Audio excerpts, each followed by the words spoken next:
Be R S کے کارگزار صدر کے تارک راما راؤ نے پیر کی سپہر تلنگانہ بھون میں پارٹی قائدین کا ایک اجلاس طلب کیا۔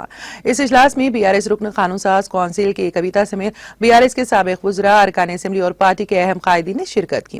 اجلاس کے دوران حالیہ اسمبلی انتخابات میں بی آر ایس کی شکست کی وجوہات اور آئندہ کی سرگرمیوں پر تبادلہ خیال کیا گیا۔ اس موقع پر کے ٹی آر نے تمام پارٹی کیڈر پر زور دیا ہے کہ وہ بی آر ایس پارٹی کی ترقی و ترویج کے لیے کمر بستہ ہو جائیں۔